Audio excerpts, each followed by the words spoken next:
밖으로 드러난 이야기도 많이 있지만은 여러분들이 모르고 있는 이야기인데 스타 강사였던 손주원은 왜 창업을 했을까? 저 대학 생활을 잠깐 이야기를 하겠는데요. 입학하지 얼마 안 돼서 사귀던 여자친구하고 헤어져 가지고 한 학기를 왕창 다 날려먹었어요. 그러다가 학사 경고도 받고 자유롭게 생활하다가 결국 대학교 4학년 올라가서 미래 어떻게 할까 길이 잘 안 보이더라고요. 그래서 제일 쉽게 선택할 수 있는 길이 군에 일단 도피하면 되거든요. 그래서 제가 대학교 4학년 올라가자마자 군에를 갔어요. 군에 가서 정신을 좀 차려야 되는데 정신을 안 차리고 연애를 열심히 해가지고 대학 졸업하기 전에 제가 결혼부터 먼저 했어요. 그래서 2학기 남기고 나이 26세 결혼을 했는데 그때 생각을 해보면 저희 집 사람도 약간 제정신이 아니었던 여자 같아요. 요즘 젊은이가 들으면 이해를 전혀 못해요. 중학교 음악교사였는데 지방에 음악교사였는데 그래서 내가 결혼하면 어떻게 할 건데 하니까 어떻게 하기는 서울 올라가서 니하고 살아야지. 그러면 학교는 어찌 할 건데 그만둔대요. 그래서 그것도 공립학교 교사인데 딱 그만두고 그럼 어떻게 살 건데 하니까 한 3년 번 돈이 한 400 정도 되니까 그거 하고 집은 너희 집에서 얻어줄 거 아니냐고. 그렇게 해서 이제 어머니한테 집을 얻어달라 하니까 1200만 원짜리 방 2개짜리 얻어주더라고요. 이것까지 좀 살기가 깝깝하고 그래서 어떤 딜을 했냐면 여동생한테 꼬드겨가지고 하숙집을 우리 집으로 옮겨라. 우리 집 방 1개 비었다. 또 이 순진한 여동생이 우리 집에 첫 번째 하숙생으로 들어왔어요. 또 생각을 해보니까 가까이 남동생이 그 당시에 종로학원을 다니고 있었어요. 재수를 하고 있었는데 남동생한테 형 집에서 하숙해라. 누나하고 같이 있으면 누나가 공부 도움도 좀 될 거고. 그렇게 해서 처음에 제가 가졌던 직업이 하숙집 주인이었어요. 근데 신호올케 사이가 이게 6개월이 안 가더라고요. 좀 있으니까 갈등하고 겨울쯤에 여동생이 오빠 나 딴 집에 가서 하숙하겠다 그러더라고요. 하숙생 1명 나가고 남동생이 또 대학을 그에 이제 진학을 했는데 그래서 또 하숙생 빠져나가고 그래서 제가 86년 7월에 결혼했는데 87년 2월에 경제 위기가 왔어요.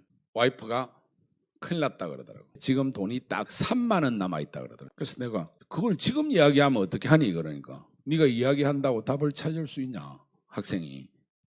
그래서 그날 뭐라 그랬냐면 걱정하지 마라 내가 돈 벌어올게. 근데 이날 하루 종일 생각해도 답이 안 나오더라고요. 근데 그 다음날 하루 만에 제가 답을 찾았어요. 답이 뭐냐면 전날 딱 떠오른 게 서울대 졸업식장에 가서 커피 장사를 하자. 이게 제 인생의 첫 창업입니다. 지금 각 대학들은 체육관에 이런 게 잘 돼 있는데 그 당시에 서울대학교가 체육관이 없었어요. 졸업식 하면 가문의 영광이라 해서 그 당시에는 엄청 많이 왔어요. 한 2만 명이 왔어요. 6월 저 때면 꽤 춥거든요. 운동장에서 졸업식을 한다? 그날 현장에 가서 커피를 팔면 틀림없이 대박 나겠다. 그래서 와이프한테 장사 미천으로 10,000원을 달라 그랬어요. 일단 미천은 있어야 내가 장사할 거 아니냐. 그래서 종이컵하고 커피 믹서를 10,000원어치. 그때는 양이 엄청 되죠. 그걸 딱 사고 와이프한테 이 동네 사람들 대충 아니까 한 10집 찾아가서 커피 포트를 빌려오라 그랬어요. 그래서 빌려와가지고 그 다음날 새벽에 이제 물 끓이고 전날 남동생한테 전화해가지고 친구 1명 데려오라. 내일 아침에 내가 알바 시켜줄게. 그렇게 해서 아침 8시에 우리 집에 와서 이제 아침 식사하고 준비를 딱 해서 서울대 졸업식장에 갔어요. 가자마자 충격이었어요. 한 2만 명 사람들은 예상대로 왔는데 운동장 주위에 한 30곳 가까이에 이동식 커피 장사하는 분들이 부스가 딱 설치되어 있는 거예요. 프로판 가스에서 물 끓이고 커피 팔고 토스트까지 파는데 남동생이 보는 말은 한다는 말이 형님 게임이 끝났습니다. 철수하시죠 그러더라고요. 정말 저는 그런 이동식 커피 장사하는 분들이 그렇게 많은 줄 몰랐어요. 근데 가만히 생각을 해보니까 졸업식장하고 거기하고는 거리가 100m 이상씩 떨어져 있거든요. 그러면 추운데 거기 와서 커피 사 먹는 사람은 정말 꼭 먹고 싶은 사람이고 먹고 싶어도 그냥 대충 참고 있는 사람은 졸업식장 안에 있어요. 아니다. 우리는 기동성이 있다. 여기 커피 포트를 10개나 들고 있다. 그래서 졸업시간은 중간에 들어가서 커피 장사를 했어요. 예상대로 1시간 반 만에 저희가 완판을 하고 마누라하고 약속한 15만 원을 벌어준 겁니다. 하루 딱 창업해가지고 15배 벌었으니까 엄청나게 크게 번 거죠. 하여튼 그렇게 해가지고 제가 첫 번째 경제 위기를 넘어갔는데 저녁 한 9시 정도 집에 딱 들어왔는데 하숙집 아줌마가 전화 온 거예요. 전화 받자마자 하숙집 아줌마가 한다는 말이 잘했다, 잘하고 있다 그러더라고. 왜 그러신대요 하니까 네가 오늘 서울대 졸업식장에서 커피 장사했다면서 막 그러는 거예요. 사실 그때 제가 커피를 팔 때 팔다 보니까 선후배, 친구들, 저보다 먼저 졸업하는 후배도 있고 뭐 친구도 있고 또 하숙집 동료들을 많이 만났어요. 근데 만났을 때 다 하나같이 어떤 반응이었냐면 네가 여기서 왜 이래 이러는 거예요. 네가 여기서 왜 커피 장사하고 있냐, 노점상 하고 있냐. 아니 나는 그날 하루에 상당히 효과적인 어떤 장사를 할 수 있다고 생각을 했는데 사람들은 그게 아니에요. 여기서 커피 파는 행색이 말이 아니라고 본 거예요. 그래서 하숙집 아줌마가 네가 대학 다닐 때부터 그렇게 깽판을 치더만 또 갑자기 군에 갔다 하더만 장가부터 가고 무슨 꼴인가 했는데 드디어 커피 장사까지 한다면서 돈이 그렇게 없으면 내한테 이야기를 했으면 아르바이트라도 소개시켜 줄 건데 과외를 소개시켜 줄 건데 뭐 하는 꼴이냐면서 지금 당장 올라오라는 거예요. 그래서 예전에 하숙집 아줌마를 찾아간 거예요. 찾아가니까 딴소리 하지 말고 대학은 졸업해야 될 거 아니냐 하면서 과외를 소개시켜 줬는데 바로 3월 2일 날 제가 첫 과외를 했어요. 이 제자 덕분에 저는 인생이 바뀐 거예요. 이 제자가 너무나 열심히 공부해가지고 반에서 한 중간 정도 하던 애가 전교 한 10위권으로 올라가고 결국은 행정고시 합격해서 지금은 모 부처의 서기관으로 있습니다. 그래서 결국은 저한테는 이날 제 인생의 기인을 만난 거죠. 결국은 얘가 성적이 너무 잘 나오니까 잠원동 한신아파트 307동에서 제가 처음 학생을 가르쳤는데 이 학생 때문에 307동 11층에 살았는데 10층, 8층, 7층, 2층, 1층 내려오면서 결국 과외를 할 수밖에 없게 된 겁니다. 그래서 되돌아보니까 결국은 커피 장사 이걸 뭐 창업이라고 하기에 참 그렇습니다만은 저한테는 너무나 중요한 창업이었어요. 창업이 그날 하루로 끝났지만은 이게 제 인생에서 준 영향이나 어떤 삶의 전환의 계기에 있어서는 내 인생 전체를 바꿔놓아버린 거죠. 그래서 저는 여러분들이 무엇을 가지고 어떻게 하시는지 모르겠는데 그 일 자체가 대박을 낼 수도 있지만은 그 일이 계기가 돼서 그 다음에 이어지는 삶의 과정이나 비즈니스의 과정에서 생각하지 않는 엄청난 도전과 결과를 가져올 수 있기 때문에 저는 겁먹지 말고 덤비는 것이 정답이라고 생각합니다. 그리고 지금은 덤벼야 될 이유가 있다라고 저는 생각을 합니다. 이제 세상이 바뀌었다. 우선 어머니 아버지 말 절대로 듣지 마라. 어머니 아버지 말 들으면 너희들 개고생해가 여기 들어온 거 거기서 거기로 끝난다. 어머니 아버지들이야 고도 압축 성장기에 화려하고 찬란한 경험을 했기 때문에 대학만 졸업하면 얼마든지 길이 열려 있었고 그래서 좋은 대학 나와서 삼성, 현대 같은 대기업에 들어가거나 아니면 고시 공부를 하거나 이렇게 해서 정답이 딱 있는 그런 삶을 살은 부모들의 이야기는 이제는 전혀 맞지가 않다. 그런 고도압축 성장기는 끝났고 이제 세상은 이미 저성장일 뿐만 아니라 앞으로 어떤 변화가 일어날지도 모르는 엄청난 전환기에 살고 있는데 낡은 패러다임에 빠져있는 어머니 아버지의 이야기를 듣는다는 것은 이거는 딱 망하기 좋은 거다. 지금 새로 고민하고 도전해야 된다. 지금 앞으로 우리가 살아갈 세상이 그런 어떤 절망의 상황으로 갈 수도 있고 또 이런 과학기술의 발전이 상상할 수 없는 세상을 만들 수 있죠. 지금 어떤 세상으로 가고 있는지 모르는데 아직도 노량진에서 공무원 시험 준비하고 어머니 아버지가 시키는 대로 대기업에 취업하고 그 대기업에 언제까지 갈지도 모르는데 이걸 조금 여러분들한테 다르게 이야기를 하면 여러분들이 하고 싶은 거, 스타트업 도전하고 싶은 거 일단 질러보면 그게 답이 상상하지도 못한 것에서 있을 수 있다. 저는 이때 제 자신을 한번 되돌아보면서 그런 생각을 하거든요. 내가 왜 이랬을까? 어떻게 생각해 보면 되게 순진했기 때문이라는 생각도 들어요.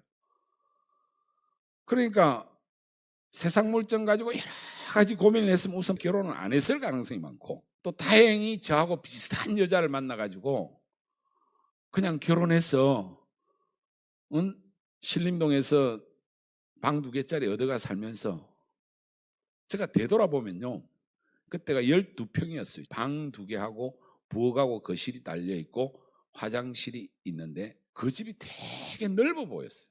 그래서 복학하고 나서 제가 수시로 우리 과 애들 수업 늦게 끝난 날 우리 집에 와서 같이 저녁도 먹고 그러면서 우리 집 좋지 않냐라고 이야기했던 어이없는 기억이 있어요.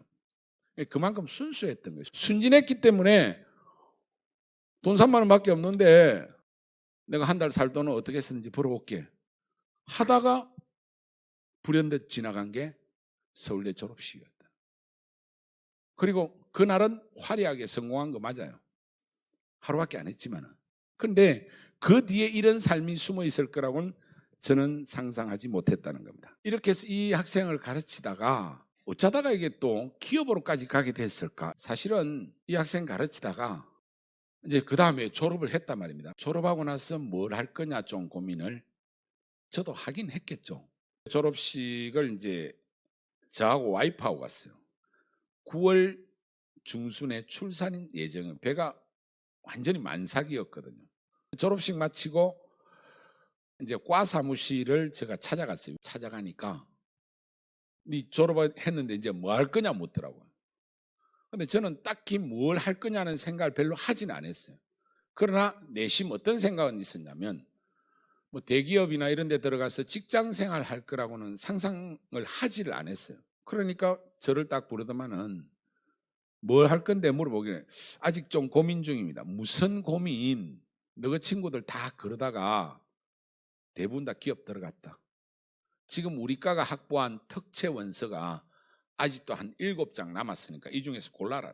뭐 삼성, 현대, 코롱, 대림. 그 당시에는요, 지금 우리 젊은 분들이 들으면 정말 열받겠지만은 과 사무실에서 이름만 딱 쓰면 입사가 결정나는 특채 원서들을 가지고 있었어요. 근데 제가 좀 더 고민해 보겠습니다. 직장 가기는 좀 그렇고. 그러니까 이 선배가 한다는 말이 걱정된다 그러더라고요. 그러면서 옆에 있는 사람 누구냐 그래. 와이프입니다니까. 너 결혼했어? 벌써 애 나올 때 다 됐냐? 그럼 뭐 이렇게 말씀드렸는데 어쩌면 그것도 약삭빠르게 계산하거나 미래에 대한 불안감을 크게 갖거나 이랬더라면 저도 그때 그 원서 중에 하나 쓰고 어쩌면 어느 직장에 지금쯤 잘릴 순간 정도 됐을지 모릅니다. 근데 하여튼 그렇게 하고 이제 과외하다가 졸업을 했으니까 나름대로 계획은 세웠을 거 아닙니까? 계획이라고 세운 게 이런 계획을 세웠어요. 이제 얘가 엄청나게 많은 과외를 연결해줘 돈 버는 건 좀 해결이 됐는데 과외 선생하고 사는 거는 쪽팔리는 거니까 그래서 이제 와이프한테 딱 2년 돈을 벌어서 제가 공부하고 싶었던 거는 프랑크푸르트 학파라고 사회철학 쪽을 공부하고 싶었거든요. 그래서 내가 2년 딱 돈 벌어서 1억 딱 벌어가지고 독일 가서 철학 공부 하겠다. 이렇게 일단 내세웠어요. 그럼 2년을 딱 해가지고 돈을 1억을 벌어야 되니까 학원으로 들어가서는 답이 안 나오잖아요. 그래서 이때 연결됐던 고객들한테 어떻게 했냐면 그중에 가장 그 고객을 확보할 수 있는 학부모 한 2명을 불러가지고 솔직하게 제가 이야기했어요. 나 뭐 학원 강사하고 살 것도 아니고 이거 딱 한 2년 해가지고 제대로 성부를 내야 되는데 전략을 딱 공개했어요. 올해 첫 해는 내가 싸게 해서 엄청난 결과를 만들어 볼 테니까 도와주시라. 그리고 내년에 결과 나오면 내가 수업료를 몇 배 올리든지 해서 딱 2년 만에 성부 내겠다. 그래서 이 학생이 그때 고2인데 그 다음에는 고3이 되잖아요. 그래서 노골적으로 이야기했어요. 학생 4명 더 데리고 오시라. 그리고 1인당 25만 원. 그게 이제 88년도 제가 받은 거예요. 대신 제가 전 과목을 해결해 드리겠습니다. 그리고 얘는 성적이 엄청 올랐던 어떤 그런 확신이 있고 하니까 이 어머니가 목숨 걸고 4명을 구해오더라고요. 그래서 처음에 5명을 딱 해서 전 과목을 가르치는 딱 2년간의 전략을 가지고 시작을 했어요. 이게 조금 알려지면서 한 10명이 됐어요. 제가 10명을 목숨 걸고 정말 가르쳤어요. 얘들한테 가르칠 때 얘들 짧은 기간에 고3에서 무조건 해결하려고 하니까 그래서 여름방학 때 뭘 했냐면 9박 10일 동안 애들을 딱 가다 놓고 하루에 한 과목씩 끝내겠다. 상식적으로 하루에 한 과목 절대로 끝날 수 없거든요. 그러나 극한의 도전을 하면 가능합니다. 인간이란 게 정말 놀라운 힘이 있어요. 이렇게 해서 어떤 상상할 수 없는 도전을 해서 그의 나름 대성공을 한 거죠. 그래서 그 다음에는 1인당 100만 원씩 수업료를 올려서 제가 2년을 딱 한 겁니다. 2년을 다 하고 나서 보니까 돈이 1억이 아니라 거의 한 2억 정도 가까이 벌었더라고요. 근데 돈을 좀 냄새가 좀 다르더라고요. 내가 순수한 학생으로서 1억이었을 때하고 돈 벌어가지고 보니까 2억이 별로 돈도 아니야. 그리고 사실 내 속에 공부에 대한 열정이 생각보다 그렇게 크지도 않다는 걸 서로가 알고 있었어요. 그 명분이었어요. 그래서 고민하다가 정직하게 뭘 해야 될지 모르니까 당분간 이 일을 하자. 이렇게 해서 90년에 처음으로 학원을 오픈한 겁니다. 저는 사실은 학원 강사로 본격적으로 살게 된 거는 전혀 뜻밖의 어떤 삶의 과정에서 학원 강사의 어떤 삶을 살게 됩니다. 91년 9월 15일이었는데요. 이날은 이제 저한테는 엄청난 충격적인 날입니다. 교회 갔다가 평소에 이제 그 당시에 집에 차가 한 대 있었는데 일요일 날은 와이프를 줬는데 그날따라 피곤해서 제가 수업하러 가면서 제가 운전하고 갔어요. 그리고 이제 와이프하고 아들, 딸 둘이가 태어나 있었는데 택시 타고 예배 마치고 집에 가다가 교통사고가 나서 이제 아들이 일주일 만에 죽었습니다. 그리고 와이프하고 딸은 한 달 만에 기적적으로 깨어났어요. 근데 이제 그 딸이 또 그 다음에 죽었어요. 그래서 9개월 사이에 아들하고 딸하고 둘을 잃어버린 거죠. 처음에는 아들을 잃었을 때는 엄청나게 힘들었었는데 두 번째 딸이 딱 죽고 나니까 아, 망해도 다 망했구나. 이제 더 이상 망할 게 없다는 생각이 딱 들더라고요. 그래서 새벽 4시 반에 죽었는데 오후 3시에 청원에 있는 공원묘지에 갖다 묻고 돌아와서 너무 힘들어서 조금 잤어요. 자고 생각해 보니까 수업해야 되겠다는 생각밖에 안 나더라고요. 그래서 그날 저녁 7시부터 제가 수업을 진짜 본격적으로 했어요. 어떻게 했냐면 일주일에 60시간을 강의한 거예요. 일주일에 60시간이면 학교 선생님들의 강의의 4배입니다. 근데 여기에는 뭐 설명이나 이런 건 다 빠져 있는 거고요. 그래서 내가 한때 계산을 해보니까 6만 5천 시간 이상 강의를 했더라고요. 그러니까 강연 이런 건 다 빼고 학생들 수업으로만. 이게 학교 선생님으로 계산해 보니까 한 109년 정도 강의를 했더라고요. 죽으라고 강의만 했던 거예요. 살아남기 위해서. 애들에 대한 있기 위해서. 그리고 이제 93년에 한 놈 태어나고 96년에 한 놈 태어나고 해서 지금은 1남 1녀입니다. 둘째 태어나고 나서 약간 안정이 되면서 저한테 본격적으로 어떻게 살 거냐 하는 문제가 크게 다가온 겁니다.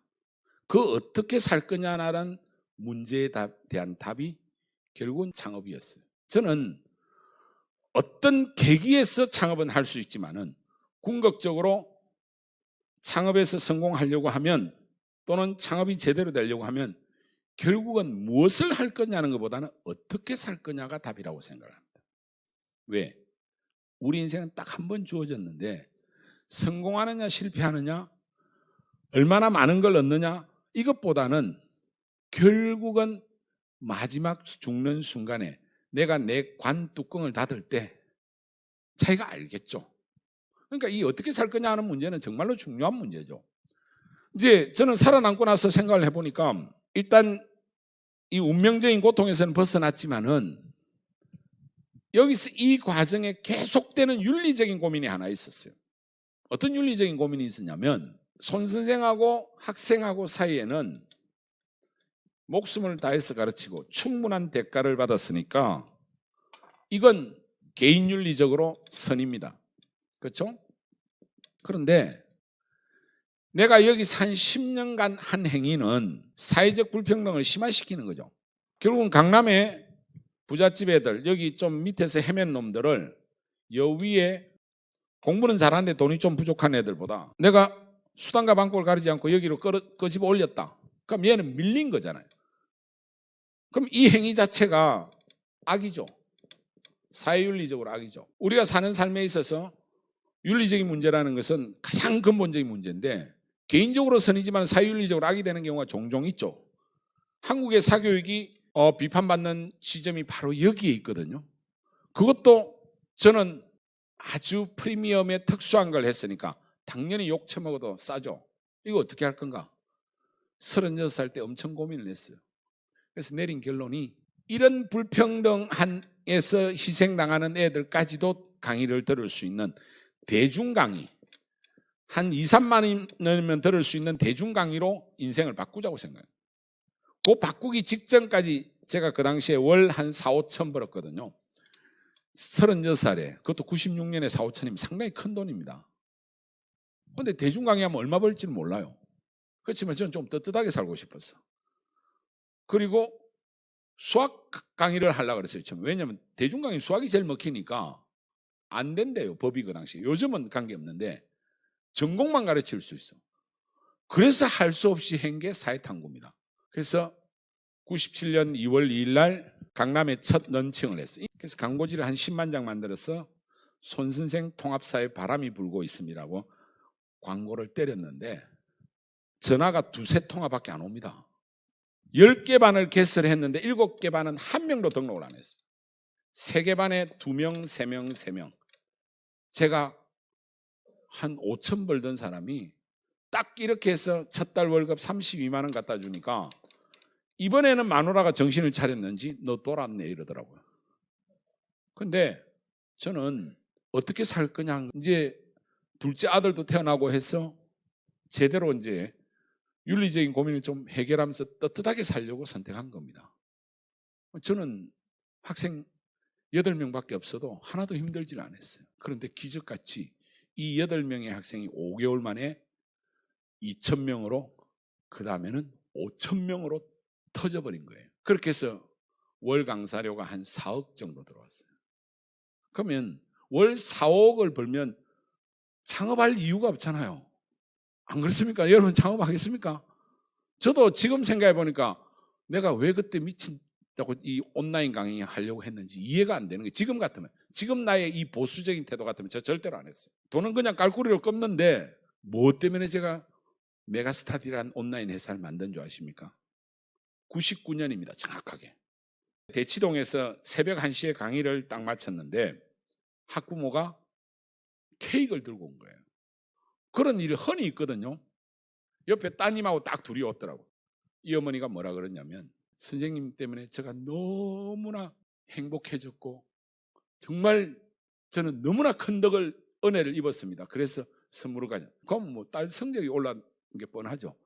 따님 성적이 많이 올랐겠냐. 성적이 많이 올란 것도 있지만은 우리 형편에 대치동에 이사 오기 어려웠는데 저 강의를 들으려면 하루 이틀씩 줄 서야 됐거든요. 강의도 듣고 모험을 해가지고 은행 대출을 해가지고 엄마 아파트를 샀는데 6개월 만에 3억이 올랐대. 그 당시에 수업료가 40만 원이었거든요. 40만 원 수업료 썼는데 3억을 벌었으니까 이게 다 선생님 때문이에요. 내 때문이 아니죠. 그 당시에 IMF 이후에 회복되는 것도 있고 대치동 사교육 현상으로 한때 아파트 값이 폭등한 적이 있어요. 너무 고맙다고 케이크를 주고 가는데 그날 밤에 제가 뒤통수를 크게 맞았다는 느낌이 들었어요. 내가 또 나쁜 놈이 됐구나. 내 의도와 관계없이 대치동 사교육 현상에 의해서 아파트 값이 올라가는 거는 이 사회에 바람직하지 않은 거잖아요. 그리고 강의 들으려고요. 뭐 부산, 광주, 제주 이런 데서 여름방학 때 와가지고 거기서 하숙하면서 강의 듣는 애들이 꽤 있었어요. 이건 아니다 싶은 거예요. 또 내 강의가 사교육의 지역적 불평등을 심화시켰구나. 계층의 문제는 어느 정도 해결했다 치면 지역의 불평등은 어떻게 해결할까? 누구나 들을 수 있는 강의가 뭘까? 거기서 내린 결론이 홈쇼핑을 보다가 백화점이 집으로 오구나. 그렇다면 학생이 학원으로 가는 것이 아니라 학원이 학교가 집으로 오는 시대가 충분히 열릴 수 있겠구나. 그래서 그 해에 제가 유니텔이라는 데서 거기에서 음성 강의를 잠깐 했습니다. 근데 생각보다 반응이 크게 오는 거예요. 그래서 2000년에 메가스터디라는 기업을 창업하게 된 겁니다. 그래서 지금 두 가지 이야기를 드린 건 무슨 이야기냐면 결국은 내 삶을 어떻게 살 거냐 하는 고민 때문에 메가스터디를 창업했고, 또 최근에는 저희 기업이 그렇게 옛날같이 그렇게 돈을 잘 벌지 못합니다. 그리고 사교육 현상 자체는 고도 압축 성장기의 부산물입니다. 그래서 사교육은 그렇게 미래가 밝지 않습니다. 아니, 밝은 게 아니라 아주 어둡습니다. 혹시 창업을 사교육 가지고 하시려고 하면 하지 마십시오. 이건 인구 구조나 여러 가지 사회 변화를 볼 때 저는 바람직하지 않다고 생각합니다.